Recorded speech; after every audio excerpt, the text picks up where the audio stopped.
De oitavo ano, muito bem, sim, um ótimo dia nesse 18 de novembro de 2020. A aula de história hoje é no livro, tá bom? Eu vou dar umas dicas para vocês responderem mais rápido as páginas aí do livro, na página 156, a partir dessa página aí, porque quando a gente pedir o livro vocês já estão mais agilizados, né? Assistindo a videoaula você acaba fazendo mais rápido as questões, em vez de ficar demorando pelo dobro do tempo. A gente ganha tempo, né? Se você assiste a videoaula, logicamente você vai estar um passo à frente dos que não assistiram, porque as dicas que eu posso dar podem ajudar muito vocês. Tá bom? E vamos logo para as questões, aqui na página 156. Muito bem. Aqui tem o símbolo da ONU, né, da Organização das Nações Unidas, e tem uma frase aqui: ninguém será mantido em escravidão ou servidão. A escravidão e o tráfico de escravos serão proibidos em todas as suas formas, né? Mas não é bem isso que acontece no Brasil ou no mundo, né? Quando a pessoa, por exemplo, recebe uma proposta para trabalhar fora, de repente a pessoa vai e fica devendo e acaba sendo escravizado pelo próprio patrão, né? E a pessoa fica devendo as contas lá dentro. Então é complicado você dizer que não existe mais escravidão hoje em dia, que é exatamente isso que a questão pergunta, né? Pesquisar em livros e revistas, escolha uma e escreva em seu caderno um pequeno texto contando exemplos mostrando dados, né? Muito bem, aqui, ó, em 10 de dezembro foi adotada a Declaração Universal dos Direitos Humanos pela ONU, que reza no artigo 4º a proibição de toda forma de escravidão. No entanto, ainda hoje, em diferentes partes do mundo, pessoas são vítimas desse sistema de trabalho desumano. Então você vai ver aí vê no Google, pesquisa aí na internet, alguma coisa a respeito da escravidão hoje, tá bom? Mas não vai riscar o livro aqui do lado não, você pega um cartãozinho aqui, faz o clipe aqui, ó, do cartãozinho, colocando pesquisa, 2 pontos, aí você coloca. Hoje em dia, de acordo com o site e tal, existem trabalhos escravos, porque muitas pessoas acabam escravizando por contas, por dívidas. São formas de escravizar também, né? Você coloca de acordo com a pesquisa, mas não vai riscar o livro não, tá bom? A segunda questão já tem as linhas, você pode escrever. Explique o que foi a lei do ventre livre e como ela contribuiu para o fim da escravidão no Brasil. É a lei que considerava livre quem? O nome já está dizendo. Os filhos de escravos nascidos a partir da data da publicação da lei. Tá bom? Então, foi um avanço. Foi um avanço porque o mundo todo já estava libertando os seus escravos. O Brasil resolveu fazer isso aos poucos. A lei do ventre livre foi um avanço muito bom nesse sentido aí. Tá bom? A questão terceira diz assim, ó: Castro Alves, grande poeta brasileiro do século XIX, deixou famosos versos de protestos às condições às quais os negros foram submetidos. Seu poema mais conhecido, Navio Negreiro, ganhou uma moderna versão musicada na voz do Caetano Veloso no álbum Livro. Leia alguns versos desse poema no box Curiosidades e em seguida responda as questões a seguir. Você vai ler, como eu falei para vocês, eu ia até dar esse texto para você, mas ele já tem aqui, ó. Aqui é o poema do Castro Alves, Navio Negreiros, tá bom? Navio Negreiro. Como você compreende a indignação do poeta em relação à escravidão dos negros? Resposta pessoal. É lógico que o poeta não vai gostar da escravidão. Digamos que ele protesta contra a forma como os escravos eram tratados. Ele protesta a respeito da maneira como os seres humanos eram vendidos como mercadoria. Você pode colocar do jeito que você achar mais interessante, tá bom? B. Além de Castro Alves, que outras pessoas apoiaram a campanha abolicionista? Lá tem no texto também, tem o Luiz da Gama, tem o Joaquim Nabuco, tá bom? A Olegária, enfim. Quarta questão. Explique por que a abolição da escravidão no Brasil foi lenta e gradual, com medidas paliativas que não resolveram de fato o problema do negro, né? O governo não queria. E o negro não foi preparado para ser cidadão, mesmo após a abolição. Além disso, o escravo ainda era utilizado em diversas atividades. Quer dizer, após a libertação do escravo, ele acabou sem saber o que fazer. E muitos escravos continuaram, gente, sendo escravos por opção, porque não tinham o que eles fazerem mesmo. O governo não deu nenhum amparo a eles. Só libertou e deixou aí, pronto, foi buscar os imigrantes. Quer dizer, a sociedade brasileira sofreu muito com isso e ainda sofre com racismo, exatamente porque nosso povo não foi educado para receber esses cidadãos que eram ex-escravos, viu, gente? Quinta questão: o que mudou na vida do negro após a Lei Áurea e que problemas persistiram, né? Como eu acabei de falar, ele deixou de ser escravo, mas as desigualdades não acabaram. Tá bom? Continua até os dias de hoje. Hoje tem muito exemplo aí de racismo, de preconceito, coisas feias, horrorosas, a pessoa de achar que tem um povo melhor do que outro. Não existe isso. O DNA humano é todo igual, todos são iguais. A única coisa que muda é a melanina da cor da pele, não tem nada a ver uma coisa com a outra. Viu? E o ser humano ele não é preparado para aceitar o outro. Viu? Esse preconceito aí, inclusive, é crime, tá? É crime, tá lá no artigo 5º da Constituição. Pior que é crime que não dá nem direito à fiança. A pessoa vai presa na hora se for denunciado por ser racista, né? Explique a lei dos sexagenários. O nome também já está dizendo, são aquelas pessoas que têm mais de 60 anos de idade, tá bom? Então é o seguinte, aqueles que eram libertados, que já estavam velhinhos, eles não podiam mais fazer nada, e dificilmente alguém chegava numa idade como essa sendo escravo a vida toda, né?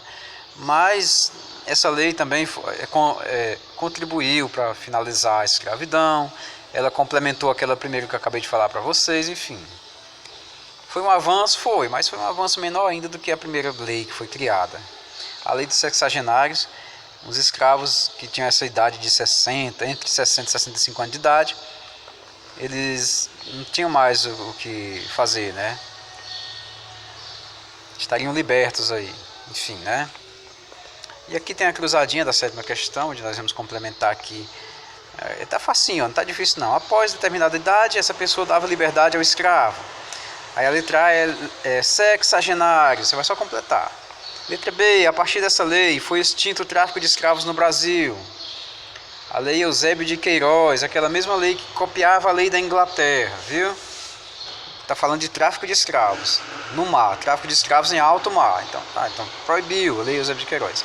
Letra C, pessoas que aderiram ao movimento contra a escravidão, como é o nome delas? Abolicionistas, coloca lá no espaço que cabe. Letra D, lei feita pelos ingleses que impedia o tráfico internacional de escravos. Bill Aberdeen. Então, você vai complementando aí. O restante eu deixo com vocês, tá bom? Já dei respostas bem aos 5 aí. Aí tem aqui a 8ª. Leia o quadro a seguir, que é uma informação aqui interessante. A gente vai dizer assim, ó. 1850, a lei Eusébio de Queiroz foi criada. 1871, a lei do ventre livre. A 1885, a lei dos sexagenários. E 1888, a lei Áurea. Interessante, ó, um ano depois, o Brasil proclamava a República. Porque a libertação dos escravos fez crescer a raiva dos fazendeiros, dos donos, mercadores de escravos. Todos eles se tornaram republicanos de uma hora para outra. Ou seja, o reinado do Brasil estava contado, ó, viu? O fim do reinado do Brasil estava sendo contado aqui nessas datas, viu, gente? Considerando a linha do tempo acima e o processo de abolição da escravatura no Brasil, identifique e justifique as afirmações verdadeiras e falsas sobre o processo de abolição da escravatura. Letra A. O processo abolicionista foi rápido porque recebeu a adesão de todas as correntes políticas do país. Será? Claro que não, é falso, né? O processo abolicionista foi lento, viu? E não tinha apoio de todo mundo não. Os fazendeiros não queriam que os escravos fossem libertados. tá bom? Letra B. O primeiro passo para a abolição da escravatura foi a proibição do uso do serviço de crianças nascidas em cativeiro. Falso, muito falso, né? Não foi o primeiro passo.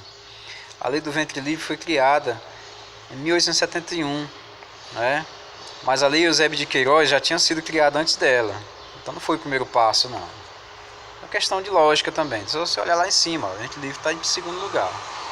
Viu? Aliás, letra C, né? Assinada pela Princesa Isabel, a Lei Áurea concluiu o processo abolicionista, tornando ilegal a escravidão no Brasil. Certo, verdadeiro, né? Você só comenta um pouquinho a respeito disso. Acabou a escravidão, mas continuou ainda o preconceito, né? O governo não ligou para as pessoas livres, o governo não ligou para nada, o governo simplesmente abandonou, só isso, né? Ao abolir o tráfico negreiro, a lei Eusébio de Queiroz bloqueou a formulação de novas leis anti-escravidão? Não, tanto é que está aqui, ó, criou-se novas leis, né? Não aboliu as novas leis não, tá bom? Muito bem, a nona questão, vamos para a nona. A Lei Eusébio de Queiroz e a Lei de Terras, ambas setembro de 1850, são consideradas marcos, né, na modernização da sociedade brasileira. Explique o conteúdo dessas leis.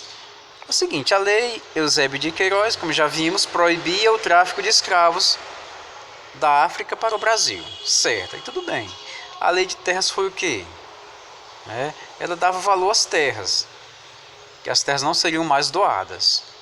Essa aqui é a lei de terras, viu, gente? As terras não seriam mais doadas, tinham valor agora.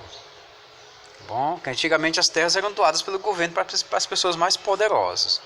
Agora o governo não queria mais doar, não. Ele colocou um valor para quem quiser, tem que comprar agora a terra, né? Muito bem, essa lei foi um dos estatutos para a consolidação dos latifúndios no Brasil, né? Ou seja, aqueles que tinham ganhado as terras antes da lei já poderiam dizer que eram donos dela, poderiam cercar e deixar para seus descendentes.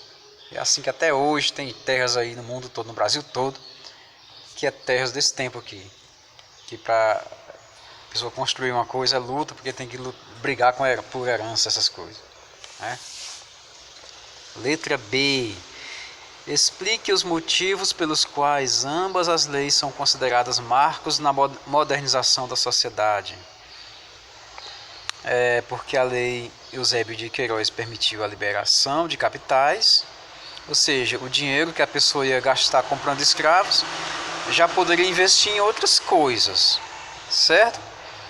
Enquanto a lei de terras, digamos assim, aqueceu o mercado de terras no Brasil. Porque em vez daquele monte de terras, aquelas terras foram divididas em lotes, né? E vendidas a quem interessasse, cada lotezinho. Então isso já deveria ter sido feito lá no começo da história do Brasil, que os Estados Unidos fizeram e o Brasil não fez. Quando veio fazer já estava com pouca terra para vender, né? Enfim. A 10ª. Descreva a atuação da Inglaterra na extinção do tráfico de escravos da África para o Brasil. Você só vai comentar a lei Bill Aberdeen. Faz um comentário sobre ela. É uma lei para inglês ver, porque o Brasil não obedecia essa lei, os caras continuavam traficando escravos. Chega um ponto que a Inglaterra pressiona tanto o Brasil que o Brasil cria sua própria lei Eusébio de Queiroz. Faz tipo um resumozinho, tá bom? A 11ª questão.